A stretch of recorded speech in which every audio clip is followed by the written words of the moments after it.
Bezrat Hashem ou Bishuato, chers amis, nous allons maintenant continuer notre étude quotidienne, notre cocktail quotidien. Première chose que je veux étudier avec vous ce matin, Bezrat Hashem, c'est par rapport à la parashat de la semaine, parashat Behar Be'okotai. Je veux parler plus précisément par rapport à parashat de Behar, et je veux parler de Shvitat Haaretz Bishte Dargot, le repos de la terre en 2 degrés. On parle en fait de la Shemitah qui est mentionnée dans la paracha. D'Aber el Bnei Israël, le verset nous dit comme ça. Parle aux enfants d'Israël et tu leur diras, quand vous arriverez à la terre que je vais vous donner, cette terre-là devra se reposer, dit en français la jachère, et Shabbat Hashem, un repos pour Hashem. 6 ans, tu vas donc semer ton grain, semer la terre, semer tes champs, ton champ. Et 6 ans aussi, tu pourras aussi dans ces mêmes 6 ans aussi, par ailleurs, donc t'occuper de ta vigne. Tu rassembleras toute ta récolte. Par contre, il finit le pasouk en disant que la 7e année sera une année sabbatique, etc., bien connue, dit l'année de la Shemitah, n'est-ce pas? Rotamua seder apsukim. Il a katoum kitavo la haaretz, shalta haaretz Shabbat Hashem. שתכף מבואם לארץ צריך לשבית את הארץ שנה שלמה. הגעקה ששנים זזתך ובשנה שביעית שבת האותון. Donc la question qui se pose, qu'au début, c'est marqué au début du verset, quand vous viendrez à la terre d'Israël, que je vous donnerai, la terre se reposera à Shabbat Hashem. Ça a l'air d'être, aussitôt qu'ils arrivent en Eretz, le premier contact avec la terre, c'est l'année sabbatique. Or, d'un autre côté, tout de suite après, dans le verset, c'est marqué que 6 ans tu travailleras, etc. La 7e sera sabbatique. Donc, quel est exactement le vrai sens? Est-ce que illico presto, ils vont faire l'année sabbatique, ou bien ce n'est qu'après 6 ans de travail? Seconde.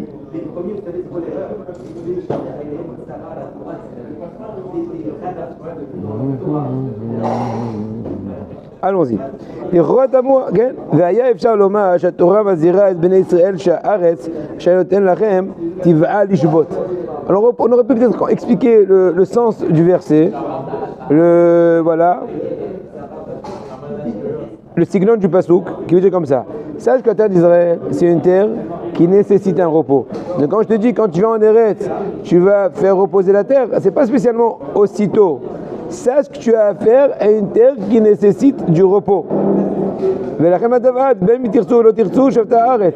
Que vous le sachiez, que vous le vouliez ou pas, la terre va exiger son repos. On sait très bien que nos sages nous disent que les 70 ans d'exil en Babylone, entre les deux temples, n'est-ce pas? C'était à la même époque qu'il y avait aussi le Nes de Purim, etc.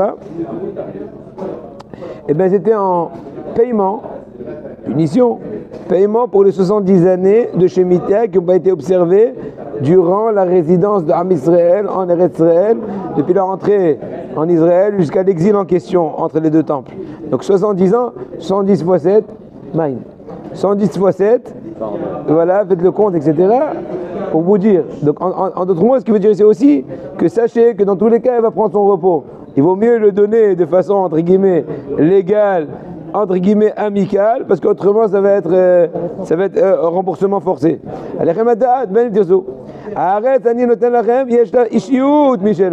Cette terre-là, elle a une espèce entre guillemets de personnalité. Quand on a vu dans Parashat Haremot, la paracha qu'on a vu hier, ça fait 2 semaines, Haremot Kedoshim. Velo Taki Haaretz, 18e chapitre, 28e verset, c'est marqué là-bas que la terre ne vous vomira pas, ne vous rejettera pas lorsque vous la, c'est-à-dire si vous la souillez, quoi, vous la c'est-à-dire si vous voulez pas être rejeté comme ce que les goïms qui ont été rejetés de par le fait qu'ils ont souillé la terre, ben la souillez pas. Autrement vous aurez éjecte. Lo sovelet avre avera ou basof makiotam. La Torah Israël ne supporte pas les pécheurs et donc il les rejette. Gam be'inyanenu. Eretz Israël doreshet vetovat Shabbat. La même chose, c'est par rapport au péché de façon générale. Et bien là aussi par rapport à l'année sabbatique, Eretz Israël nécessite, exige, demande, impose le Shabbat. Si vous n'êtes pas en repos, donc vous n'êtes pas à la terre se reposer, eh bien vous allez être exilé de la terre d'Israël. Quand je te parle de Be'okotai, on va voir aussi dans la parasha de Be'okotai, Be'okotai, à la fin de Be'okotai, Perikava, parce qu'il y a marqué que Kol Yemei Oshama Tishbot. Dans toutes les années où Israël va être déserté, n'est-ce pas? Donc, vu l'exil, Israël reste déserté, désertique quoi. Ouais, et bien dans ce moment-là, elle va venir se faire payer les années non respectées de sabbatique. C'est pour ça que la Torah te dit, soyez obéissants. Soyez obéissants. Ce soir, il y a un coup? Non, ce soir, il est là? Ou quoi? Quel est le projet? Ben, tu es là. Ah, j'ai compris. Il n'est pas là. De quelle heure à quelle heure? 6h20. Maintenant, si ça te fait tard, on fait 6h. Je préfère 6 à 7, si c'est possible, sinon je tire un peu. Non, parce que Rav Michael m'a dit, bon, regarde avec lui. Bon, 6, je tire un peu. Si tu peux nous faire de 6h20 jusqu'à minuit, moi ça me gêne pas. Non, je pense pas que ça te gêne pas.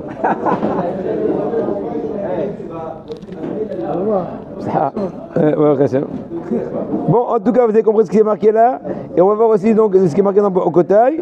Donc c'est pour ça que la Torah veut dire, cher ami, respecte la terre d'Israël.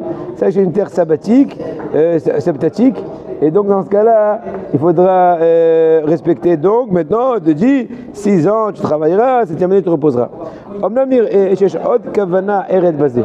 Cependant, il semblerait qu'il y ait une autre intention dans cela. Et là, pour un peu développer, vous êtes prêts à faire un nouveau stratagème ou une prochaine fois? On peut voir ça une prochaine fois. Qu'est-ce que vous préférez? Vous préférez continuer maintenant, chers amis? Ouais. C'est pas la raison du Homer. Hein. Qu'est-ce que c'est-à-dire? Le Homer, il vient pas réparer ça. Tu veux dire que le Homer viendrait réparer? C'est possible. Il faudrait réfléchir un peu le lien des choses. C'est possible. Je vois, Hachem, à chaque fois qu'on n'a pas fait ce qu'il fallait, il a mis en place quelque chose pour nous faire réparer ce que nous avons manqué. C'est sûr, c'est sûr. Il a donné l'occasion de réparation, n'est-ce pas? Exactement. Qui aime bien, châtie bien. Rachid me vient là parce que maintenant le Rav veut te dire une nouvelle compréhension, une nouvelle approche de la compréhension de ce verset-là. Pourquoi la Torah au début a dit tu es en Eretz, fais la Shemitah. Tu travailleras à 6 ans, tu feras la Shemitah. Décide-toi, est-ce que c'est sur place ou bien au bout de 6 ans, après avoir commencé à exploiter la terre? Et il explique comme ça. Rashi, il ramène sur le premier pasouk de la paracha Behar, Be'okotai Behar. D'abord, Hachem, le Moshe Behar, Sinaï les morts. Hachem s'est adressé à Moshe sur le mont Sinaï en disant Ma'inel Shemitah Tzar Sinaï. La question bien connue, on sait très bien qu'au début de la paracha, il mentionnait la mitzvah de la Shemitah, n'est-ce pas? De la Jacher, de la Shemitah. Et là, Rashi ramène au nom de nos sages, Rashi bien connu, Ma Inyan Shemitah Tzar Sinaï, quel est le lien direct entre la Shemitah et le mont Sinaï? Pourquoi là, de façon spéciale, on a mentionné le mont Sinaï? Hachem a dit à Moshe sur le mont Sinaï, et là, toute la paracha de la Shemitah. À quelle est la réponse? Il te dit Rashi, et la ma Shemitah ne'emra kalalotea paratotea misinaï avkol hamitzot. De même que la Shemitah, n'est-ce pas, toutes ces généralités et ces détails de halachot ont été dits sur le mont Sinaï, ainsi toute la Torah a été dite sur le mont Sinaï. Toutes les mitzvot. De même que c'est un exemple de mitzvah qui confirme tous les autres mitzvot. למה התורה לימדה אותנו הנה זה שקלים הבתים נאמרו בסיני על ידי מצוות בשביתה הרי אפשר למצוא דבר זה על ידי כל מצווה אחרת. D'accord, donc la question qui se pose, d'accord, j'ai compris. Mais pourquoi spécifiquement la Torah a choisi l'exemple de la Shemitah, l'exemple de mitzvah particulière qui s'appelle la Shemitah pour donner un exemple de mitzvah qui a été complètement détaillé dans le Sinaï? Elle n'aurait pas pris Tefillin, elle aurait pris Shabbat, elle aurait pris 10 000 choses, beaucoup d'autres mitzvahs, toutes les autres réponses. Je vais dire que c'est comme ça. Mitzvah Shemitah, il a avot sheshanim et adama b'shvit le'ashivota. On va essayer un peu d'épouser l'idée de la Shemitah. Alors la mitzvah est tout d'abord travailler pendant les 6 ans, etc., profiter toutes les années agricoles. Et le 7e année, la Shmidota, laisser la terre se reposer, se recycler. se reprendre ses forces. Varia Avoda, Igab Ikvot Het Adam, Velifne Het, Katoub Bikol Het Agan Achol Tochal, Mash Katoub le Ovda le Shomra, Lokaï al Agan, Divkel le Lomar le Ovda le Shomra, Reloya Mimi le Shomra, et la Mouva Misporno, le Ovda le Shomra, l'Anshama, Shmat Aïm, Shachem Natabo, Azamro Azal, le Ovda Zomitzat Ase, Shomra, Zomitzat Ase, Rakahara Et Katoub Aura Adama. J'explique en un mot. Si on retourne toujours à l'histoire originelle, l'histoire au début de l'histoire, on sait très bien que le travail agricole, c'est une malédiction, que l'homme a été maudit en tant que punition après la faute qu'il a transgressée. Avant la faute, regardons quel est l'aspect idéal de l'homme avant la faute. Il est mentionné comme ça, que Hachem a dit à Adam Arishon, de tous les fruits du Gan Eden, tu pourras consommer. Et ce qui est marqué de par ailleurs, que dans ce contexte-là, que Hachem a mis Adam Arishon le Avda ou le Shomra à la terre, a priori c'est maléfique. Parce que tu me dis que travailler c'est la malédiction, sur ton front, punition et tout. Or là, même avant la faute, c'est marqué Kodesh Bouchou. Il a dit à l'homme de servir et de garder la terre. Non, on ne parle pas par rapport au Gan Eden de le travailler, de l'exploiter. Non, parce que sinon, c'était comme ça, il fallait dire le Avdo le Shomro, le Gan, c'est masculin, il fallait dire le Avdo le Shomro, pas le Avda ou le Shomro au féminin. Alors là, il y a mis les Shomro, et la réponse, le Sforno, Rabbeinu Ovadia Sforno, c'est un des Rishonim. Il explique dans son pirouge sur le hommage. Le Avda ou le Shomra, le Nishmat Hayim, servir et garder la Neshama de vie qu'il nous a donné à Hachem, qu'il a inculqué en nous, qu'il a inculqué en nous. Et sur ça, ils ont dit nos sages, c'est quoi le Avda? Servir la Neshama, c'est l'accomplissement des mitzvot positives. C'est quoi le Shomra, la garder? C'est l'observation des mitzvot négatives. Ce n'est qu'après la faute qu'il est marqué là-bas que la terre a été maudite à cause de toi, l'homme qui a fauté. Et avec difficulté, tu vas pouvoir profiter du fruit de la terre pendant toute ta vie. Avec sur ton front, tu mangeras ton pain. Et Hachem l'a chassé du Gan Eden. La avod et Adama. Là, c'est devenu une malédiction. Jusque-là, il travaillait sa neshama.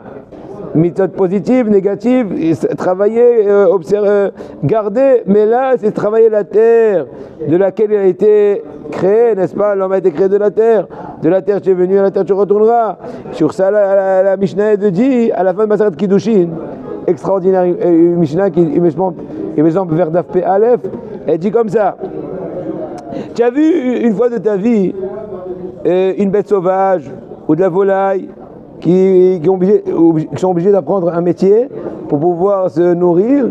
Tu as vu un renard cordonnier et un lion, je sais pas moi, éboueur? Non? Et ils ont la parnassa sans aucune difficulté.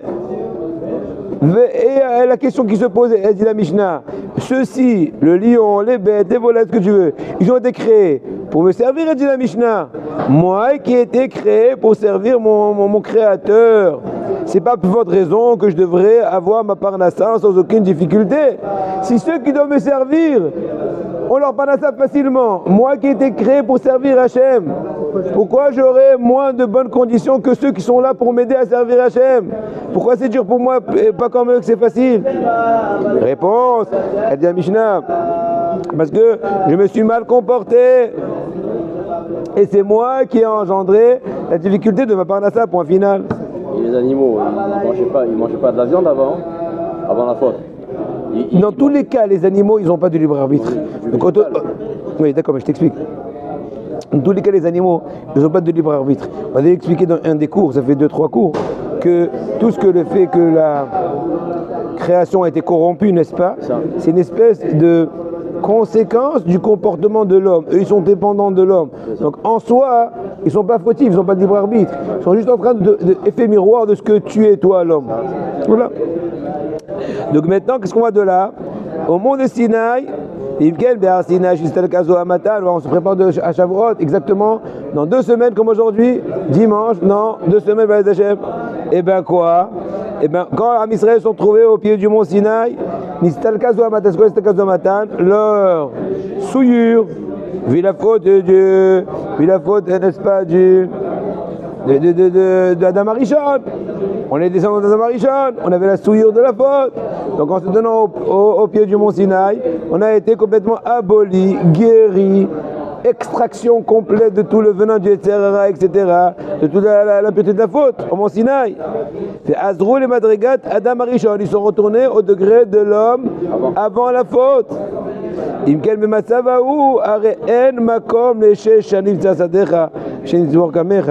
sait très bien que dans ces situations de l'homme avant la faute, n'est-ce pas, on est retourné au stade de Adam Arishon avant la faute, au pied du mont Sinaï, n'est-ce pas, de par l'acceptation de la Torah.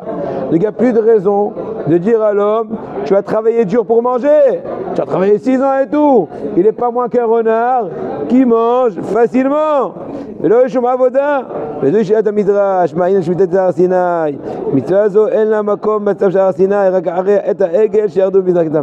Extraordinaire. Selon cela, le Rav expliquait pourquoi nos sages, en tant que question, ils ont pris l'exemple spécifique de la Shemitah. Pourquoi ils n'ont pas dit, on a pris l'exemple de, je sais pas, de Tfilin dans Har Sinai. Vadaber Hashem Moshe Behar Sinai, il est mort. Tanihu Tefilin. Il y a Tefilin de Har Sinai. Non, de même que Tefilin de Har Sinai. La Torah n'a pas pris cet exemple, nos sages. La Torah et nos sages, pour développer la Torah. Non, ils ont dit, non, il y a une réponse. Parce que c'est quoi la Shemitah? C'est travailler 6 ans.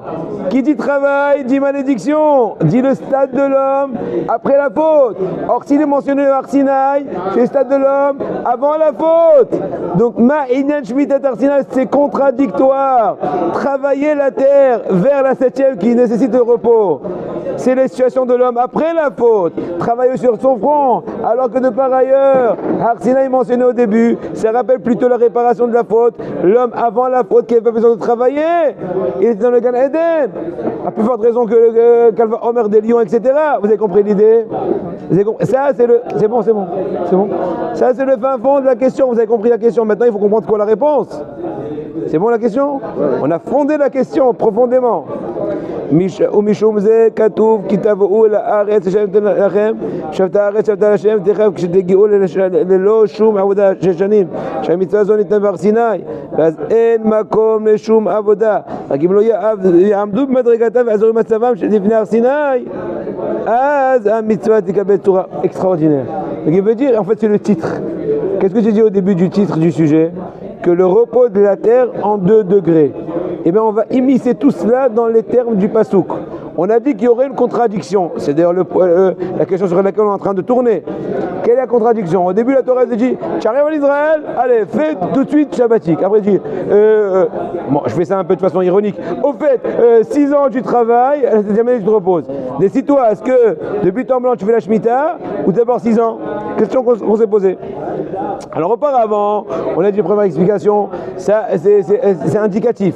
Tu viendras en Israël, la terre doit se reposer, c'est une information. La terre, c'est une terre qui nécessite son repos.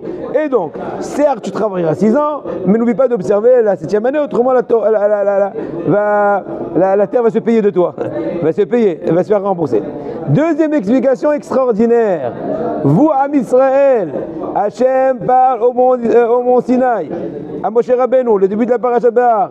Il lui dit, dis au peuple d'Israël, quand vous viendrez en Eretz, eh ben, vous aurez une année sabbatique. Comme pour dire, si vous gardez votre degré spirituel au beau fixe, vous aurez le mérite de tout de suite jouir du repos de la terre, ne pas travailler dur pour ton pain parce que tu es encore dans ton degré d'avant la faute relativement parlant.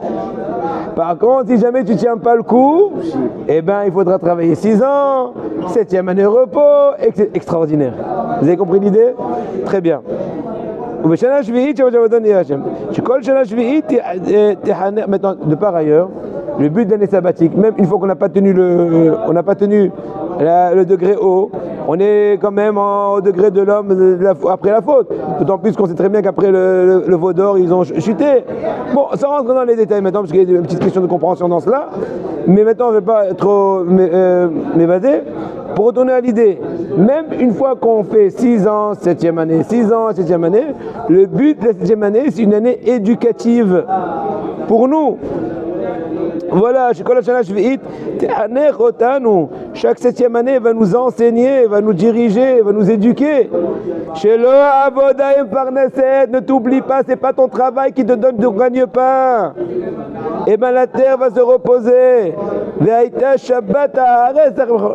Traduction mot à mot, le repos de la terre sera l'origine de votre nourriture.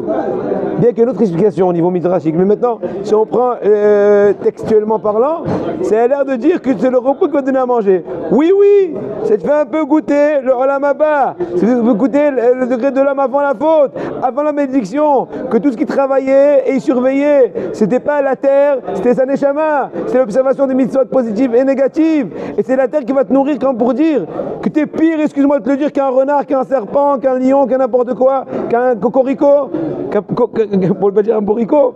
Voilà, que lui il mange facilement. Il fait miaou miaou, tu lui dis, tchoubla. Et alors que lève, dit l'homme, combien de travailler? Oui, c'est ta faute qui t'a fait payer ainsi. Extraordinaire. Dieu comme Shabbat Bereshit, la même chose, la même idée par rapport à chaque semaine. Elle n'a pas besoin d'attendre chaque septennat, cette année, même 7 jours. Et bien la même chose, que c'est marqué par rapport à Shabbat, que pendant 6 jours tu feras ton travail. En d'autres mots, ton travail. Pourquoi j'ai ton travail? Tu travailleras. Ton travail que tu t'es causé de par ta faute, tu aurais pu manger gratuitement. Ton travail. Le 7e jour sera le Shabbat pour Hachem, ton éternel. Ne fais pas-y un travail. Les gars, chez Sham, Alédé, Shivdatra, et plus que la même chose. Chaque Shabbat, c'est de nouveau un nouveau cycle qui va t'éduquer. Qu'en te reposant, tu vas comprendre que le travail n'est pas nécessaire de façon absolue, n'est pas indéluctable. La aliada diskosh et irak totsa'a chez la timasai. Tu te rappelles ce que dit la Gemara, ce que dit la Mishnah à la fin de Maseret Kiddushin, que moi je devrais avoir mangé à plus forte raison, par raisonnement, a fortiori que le renard, que le lion, que tout. Mais que faire? J'ai gâché mes actions, j'ai fait des fautes. C'est moi qui me suis fait manquer ma parnassa.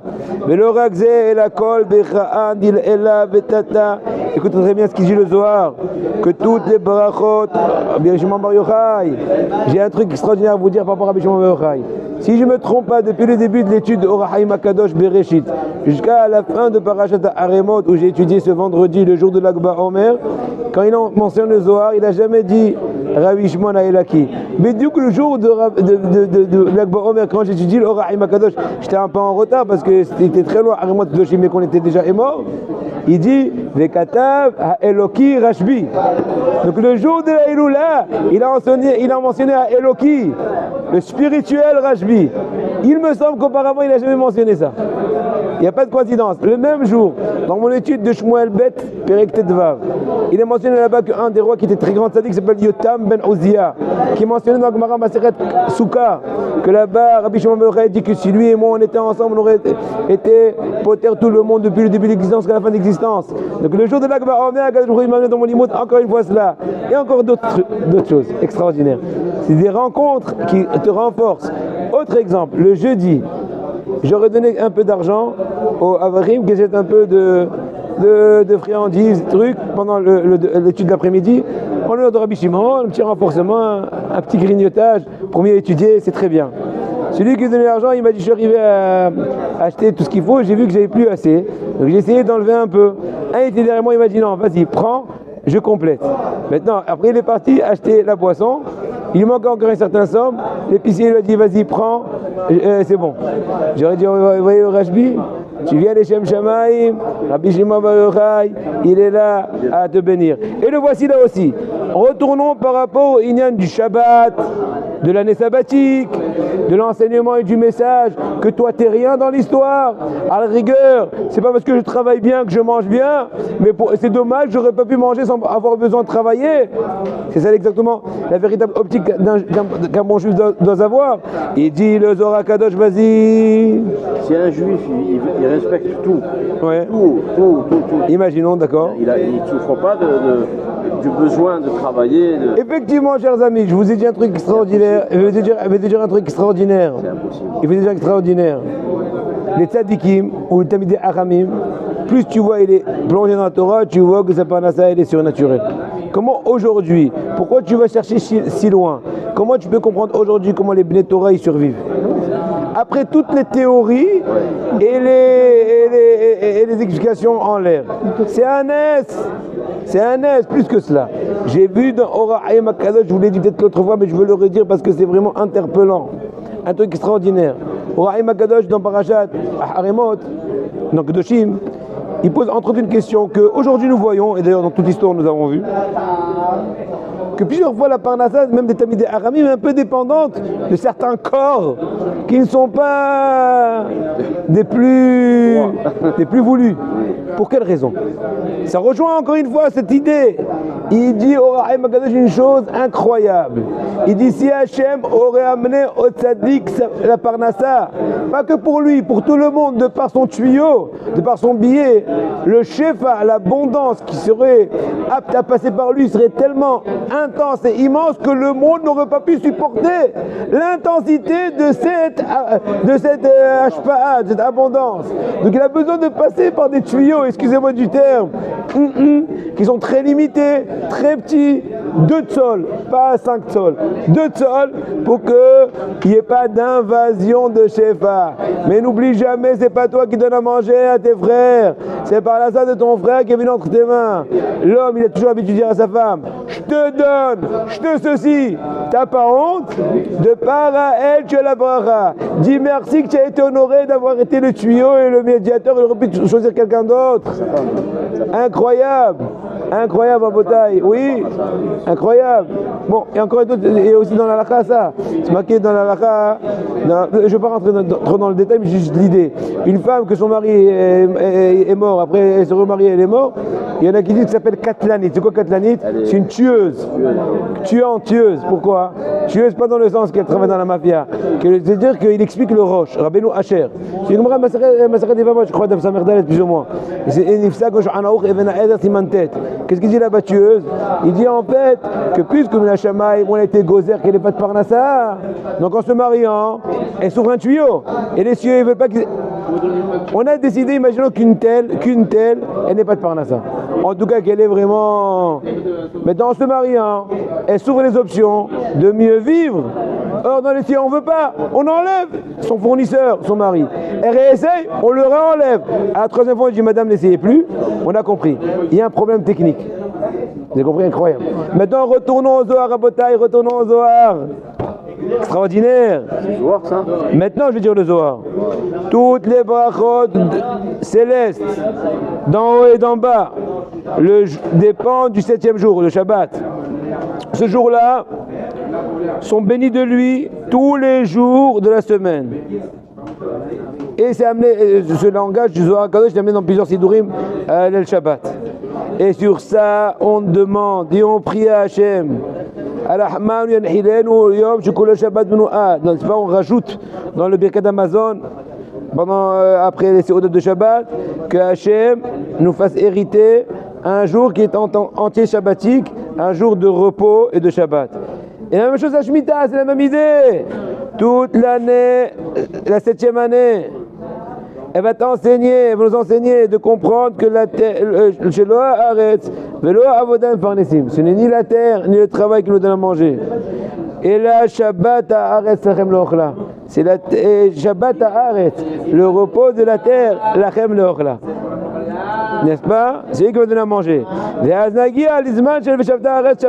On arrivera au degré où la terre va se reposer un Shabbat pour Hachem. Tu n'auras plus besoin de l'introduction des 6 années. Directement online comme Adam Rishon avant le Gan Eden, avant la faute.